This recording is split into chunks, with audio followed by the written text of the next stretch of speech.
என்னடா இது காஞ்சி போன பூவெல்லாம் வச்சுட்டு இருக்காங்கன்ட்டு நீங்கள் பார்ப்பீங்க. நான் பார்த்தீங்கன்னா இன்றைக்கி இந்த காஞ்சி போன பூவை வச்சு தான் ஒரு சாம்பிராணி செய்ய போகிறேன். இதெல்லாம் நம்ம தினமும் சாமிக்கு பூஜைக்கு பயன்படுத்துகிற பூ தான். நம்ம தலையில் வச்சு எடுக்கிற பூ கிடையாது. சாமிக்கு ஃபோட்டோக்கில் நம்ம சாமி ஃபோட்டோக்கில் வைப்பேன் இல்லைங்களா, அந்த பூவை அப்புறம் கோவிலில் கொடுக்குற பூ, அது தலையில் வைக்காமல் வச்சுருந்த பூ தான். இது என்னென்னு பார்த்தீங்கன்னா சாமந்தி இருக்குது, ரோஸ் இருக்குது, வில்வ இலை, சிவன் கோவிலில் கொடுத்த வில்வ இலை, அதுவும் இல்லாமல் லக்ஷ்மி சரஸ்வதிக்கு உகந்த வெண்தாமரை அது இருக்குது, லக்ஷ்மிக்கு உகந்த மருதாணி பூ. இந்த குச்சை எடுத்துடலாம், இந்த பூ அந்த காய் மட்டும் சேர்த்துக்கலாம். அப்புறம் வீட்டில் விளக்கு ஏற்றின அந்த வெற்றிலை நிறைய எடுக்கல, ஒரு 2 மட்டும் விளக்கு ஏற்றுவோம் இல்லைங்களா செவ்வாய்க்கிழமையில், அதில் 2 வெத்தலை எடுத்திருக்கேன். மறிக்கொழுந்து இருக்குது, மல்லிகைப்பூ இருக்குது, முல்லை இருக்குது. இதெல்லாம் சாமிக்கு வச்ச பூ தான், தலையில் வச்ச பூ எடுக்காதீங்க. இப்போ இதெல்லாம் வந்து நல்லா காய வைக்கணும். நல்லா காய வச்சுட்டு கையில் இப்படி நொறுங்கினா அப்படி நொறுங்குற அளவு இருக்கணும், அந்த அளவு காஞ்சிடணும். சம்பங்கியும் இருக்குது. என்னென்ன வாசனையான பூவோ அதெல்லாம் எடுத்துக்கோங்க. அப்புறம் கிருமி நாசினி வேப்பிலை, அது ஒரு கொத்து சேர்த்து வச்சுருக்கேன். என்ன பூ இருக்கோ அந்த பூ எடுத்து நல்லா காய வச்சுக்கோங்க. நல்லா வெயிலில் காய வச்சுட்டு இப்போ வாங்க இது நம்ம என்னென்ன தேவைன்ட்டு எப்படி செய்யலான்னு பார்க்கலாம். இது கூட வந்து நான் சில திங்ஸ் எல்லாம் ஆட் பண்ணுறேன். இது என்னென்னு பார்த்தீங்கன்னா வெற்றிவேர். இதுவுமே வந்து நம்ம கடவுளுக்கெலாம் உகந்தது, ரொம்ப நல்லா வாசனையாக இருக்கும். இது எடுத்துக்கோங்க. தசாங்கம் ஒரு பாக்கெட் எடுத்துக்கிறேன் நான். ஜவ்வாது, அப்புறம் வந்து கட்டி சாம்பிராணி, நார்மல் சாம்பிராணி நம்ம போடுவோம் இல்லையா, அது ஒரு பாக்கெட் எடுத்திருக்கேன். பச்சை கற்பூரம் எடுத்திருக்கேன். பச்சை கற்பூரம் ரொம்பவே லக்ஷ்மி தாயாருக்கு உகந்தது. அது மட்டும் இல்லாமல் ஏலக்காய், பட்டை, கிராம்பு, இது ரொம்ப ரொம்ப லக்ஷ்மிக்கு ரொம்ப உகந்தது. நீங்கள் இதெல்லாம் கூட ஆட் பண்ணிக்கோங்க. பெரிய மிக்சி ஜாரில் வெற்றி வேரும், பட்டை, லவங்கம், கிராம்பு எடுத்து வச்சுருந்தேன், சாரி ஏலக்காய் எடுத்து வச்சுருந்தாலே அது ஃபஸ்ட்டு நம்ம மிக்சியில் அரைச்சி எடுத்துகிட்டு வந்துடலாம். ஏன்னா இது பார்த்திங்கன்னா வேறுன்றதுனால சரியாக அரைப்படாது.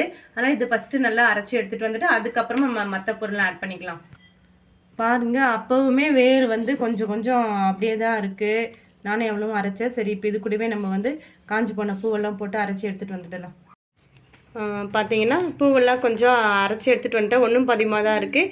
இந்த டைமில் நம்ம வந்து பச்சை கற்பூரம் ஆட் பண்ணிக்கலாம். ஜவ்வாதும் கூட ஆட் பண்ணிக்கலாம். ஜவ்வாதெல்லாம் ஆட் பண்ணிவிட்டேன். இப்போ கூடவே சந்தனமும் ஆட் பண்ணிக்கிறேன். சந்தனம் வந்து ஒரு 6 பில்லு ஆட் பண்ணுறேன். கட்டி சாம்பிராணியை வந்து கட்டி கட்டியாக இருக்கும் இல்லைங்களா, அது வந்து நீங்கள் நசுக்கி ஆட் பண்ணிக்கோங்க. கட்டியாக போட்டிங்கன்னா பார்த்தீங்கன்னா மில்ட் ஆன மாதிரி எல்லாம் ஒரு மாதிரி மிக்சி ஜாரில் ஒட்டிக்கும். தூள் பண்ணி ஆட் பண்ணிக்கோங்க, ஏன்னா மிக்சி ஜாரும் வேஸ்ட்டாக போயிடும். தூள் பண்ணி இது போல் அதையும் ஆட் பண்ணிவிட்டு இப்போ எல்லாத்தையும் சேர்த்து அரைச்சி எடுத்துகிட்டு வந்துடலாம். பாருங்கள் ஃப்ரெண்ட்ஸ், நல்லா நான் அரைச்சி எடுத்துகிட்டு வந்துட்டேன். உங்கள் மிக்சி ஜார் கொஞ்சம் திப்பியாக அரைக்கிற மாதிரி இருந்தால் நீங்கள் ஜலிச்சு எடுத்துக்கோங்க. நான் ஃபஸ்ட்டு கொஞ்சம் ஜலிச்சு எடுத்தேன், மிக்சி ஜார் கொஞ்சம் சரியாக அரைக்கலன்னு சொல்லிட்டு அப்போ சின்ன மிக்சி ஜாரில் போட்டு எடுத்துட்டேன். இப்போ இது கூட வந்து ஒரு பேக்கெட்டு தசாங்கம் பவுடர் கலந்துக்கிறேன். தசாங்கம் கண்டிப்பாக கலந்துக்கோங்க. நீங்கள் பட்டை லவங்கம் ஆட் பண்ணாலும் பரவாயில்ல, பச்சை கற்பூரமும் தசாங்கமும் ஆட் பண்ணிக்கோங்க. அப்போ தான் நல்ல ஸ்மெல் இருக்கும். தசாங்கம் ஒரு பேக்கெட் கலந்துட்டு இப்போ வந்து நல்லா மிக்ஸ் பண்ணி விட்டுக்கலாம்.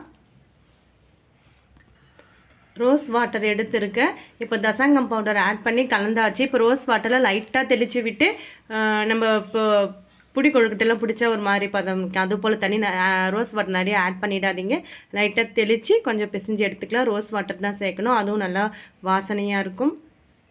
இது கூடவே நான் வந்து 3 டீஸ்பூன் வந்து நெய் ஆட் பண்ணிக்கிறேன். நெய்யும் கண்டிப்பாக ஆட் பண்ணணும். நம்ம யாகத்துக்கெல்லாம் நெய் தான், அதுவும் நெய் விளக்கு ஏற்றினா ரொம்ப நல்லதுன்றாங்க. கண்டிப்பாக நெய் ஆட் பண்ணுங்கள். ரொம்பவே தெய்வீக மனமாக இருக்கும். ரொம்ப லக்ஷ்மி வாசம் செய்கிற பொருள். நம்ம ஆட் பண்ணிக்கிறது எல்லாமே லக்ஷ்மி வாசம் செய்கிற பொருள் தான். கண்டிப்பாக இதில் ஆட் பண்ணிங்கன்னா ஒரு பாசிட்டிவ் வைப் கிடைக்கும். ஸோ நெய் ஆட் பண்ணிவிட்டு பன்னீர் ஆட் பண்ணிவிட்டு நல்லா கலந்து விட்டுக்கோங்க. நெய்யும் பன்னீரும் ஆட் பண்ணி நல்லா கலந்து எடுத்துட்டேன். தசாங்கம் பவுடர் வாங்குறதுலேயே இந்த கூம்பு வடிவில் வந்து தருவாங்க. இப்போ வந்து இதில் நீங்கள் போட்டுட்டு நம்ம கீழே தட்டினாவே அந்த கூம்பு வடிவில் வரும். அப்படி இல்லைன்னா இது பார்த்திங்கன்னா நாங்கள் கட்டைப்பை வரும் இல்லையா, அதில் அந்த ஸ்டிக்கு எடுத்துருக்கோம். அந்த பாதியை கட் பண்ணிவிட்டு இதுக்குள்ளே நம்ம ஃபில் பண்ணிவிட்டு ஒரு பின்பக்கம் ஒரு ஸ்டிக்கு வச்சு நம்ம தலைனா அந்த ஷேப்லேயும் வரும். அப்படி இல்லைன்னா நம்ம வந்து இன்ஜெக்ஷன் போடுவோமே, இந்த சிரஞ்சியை வந்து இதை ரிமூவ் பண்ணிவிட்டு இதை வந்து பாதியாக கட் பண்ணிடணும்.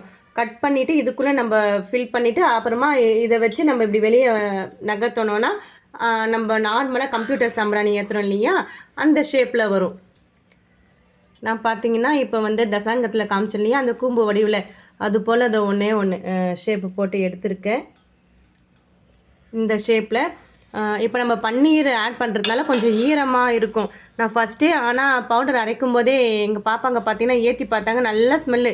ஆனால் இது மிக்ஸி ஜாரில் போட்டு அரைக்கும் போது அந்தளவுக்கு ஸ்மெல் வந்தது. அப்போ காஞ்சி போனது நம்ம அரைச்சதுனால வீடு ஃபுல்லாகவே புகை, நல்ல புகையும் வந்தது, நல்ல ஸ்மெல்லும் வந்தது.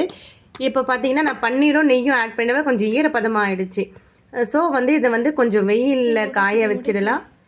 ஈரப்பதமாக இருக்கும், அதனால் வெயிலில் காய வச்சுட்டு நான் ஏற்றி காமிக்கிறேன் உங்களுக்கு.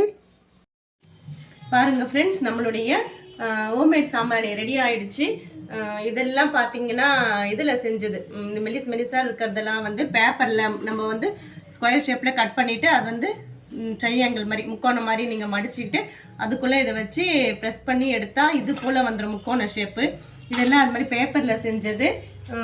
இது பார்த்தீங்கன்னா ஒரு ஸ்டிக் மாதிரி காமிச்சினேன், அந்த ஸ்டிக்கில் போட்டு அழுத்திட்டு அதுக்கப்புறம் இது வெளியே எடுத்தது. இது பார்த்தீங்கன்னா கையிலேயே நான் பண்ணிட்டேன். கையிலேயே நம்ம மஞ்சா பிளேட் பிடிச்சி வைப்போமே அது போல் பண்ணி எடுத்தாச்சு. அது நம்ம இஷ்டம் தான், எந்த ஷேப்பில் வேணும் செஞ்சுக்கலாம். இப்போ இதெல்லாம் ஒரு நாள் தான் வெயிலில் வச்சு நல்லா காஞ்சிடுச்சு. இப்போ இதை நான் ஏற்றி காமிக்கிறேன் உங்ககிட்ட.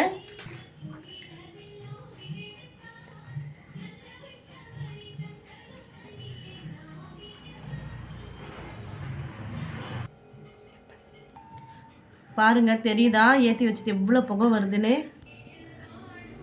நான் கிச்சனில் ஒன்று ஏற்றி காமிச்சிருப்பேன், இந்த இப்போ பூஜை ரூமில் ஒன்று ஏற்றிருக்கேன். ஆல்ரெடி நான் ஏற்றிட்டேன் 2. உங்களுக்கு வீடியோவில் தெரியுதான்னு தெரியல புகை வர்றது. நல்ல வாசனையாக இருக்குது ஃப்ரெண்ட்ஸ், நல்ல புகையும் வருது. நம்ம கடையில் வாங்குவோம் இல்லையா கம்ப்யூட்டர் சாம்பிராணி, அதே போல் அதை விடவே நல்ல புகை வருது. நீங்கள் நல்லா காய வச்சுன்னா நல்லா புகை வரும். காயாமல் ஈரமாக ஏற்றுனீங்கன்னா சரியாக புகை வராது. நல்ல ஸ்மெல்லு, வீடே அப்படியே கம்மன்னு இருக்குது. நீங்கள் பார்த்தீங்கன்னா பூ அதிகமாக சேர்த்துக்கிட்டிங்கன்னா அந்த கூட இருக்க இன்க்ரீடியண்ட்லாம் கொஞ்சம் எக்ஸ்ட்ராவாக சேர்த்துக்கணும். நம்ம பூ குவான்டிட்டி அதிகமாகிட்டு இதெல்லாம் நீங்கள் கம்மி பண்ணி தசங்கம், சாம்பிராணி, பச்சை கற்பூரம் இதெல்லாம் கம்மி பண்ணிட்டா ஸ்மெல் கம்மியாகிடும். ஸோ பூ அதிகமாக இருந்துச்சுன்னா இதையும் அதிகப்படுத்திக்கோங்க. இப்போ தான் நல்லா குட் ஸ்மெல் அடிக்கும். ரொம்பவே ஹாப்பியாக இருக்குது. நம்ம கையாலேயே நம்ம சாமிக்கு வச்ச பூவை இது போல் செஞ்சு நம்ம வீட்டில் ஏற்றும் போது நல்ல ஸ்மெல்லும் வருது, நம்ம செஞ்சுட்டோமேனு ஒரு ஹாப்பி இருக்குது. ஸோ நீங்கள் வீட்டில் ட்ரை பண்ணி பாருங்கள். அது மட்டும் இல்லாமல் நம்ம திருப்பதியில் லட்டு வாங்கிட்டு இந்த பக்கம் வெளியே வரும்போது ஊதுவத்தி கடை இருக்குது. சில பேர் கவனிச்சிங்கன்னு தெரியல. அந்த ஊதுவத்தி நாங்கள் வாங்கினோம். அது இப்போ என்ன ஊதுவத்தின்னு கேட்கும்போது சொன்னாங்க, பெருமாளுக்கு புஷ்ப அலங்காரம்லாம் செய்வாங்க, சாமிக்கு பூலாம் வைப்பாங்க இல்லையா, அதுவும் இது போல் செஞ்சது தான் அப்படின்ட்டு சொன்னாங்க. நீங்கள் வேணால் திருப்பதி போனீங்கன்னா வாங்கி வீட்டில் ஏற்றி பாருங்கள், நல்ல ஸ்மெல் அடித்தது. அது போல் தான் சுவாமி மேலே வச்ச பூவை இது போல் செஞ்சதுன்னு சொன்னாங்க. நாங்கள் வாங்கிட்டு வந்தோம். நீங்களும் ட்ரை பண்ணுங்கள், ரொம்ப ஈஸியாக இருக்குது. சாமி மேலே வச்ச பூவை, காஞ்சி போன பூவை வீணாக கீழே தூக்கி போடாமல் இது போல் நீங்கள் செஞ்சு பார்த்தீங்கன்னா ஒரு குட் வைப் கிடைக்கும். நம்மளே இயற்கை முறையில் செஞ்ச மாதிரி இருக்கும். கடையில் வாங்குறதுலாம் கெமிக்கலாக இருக்கும்.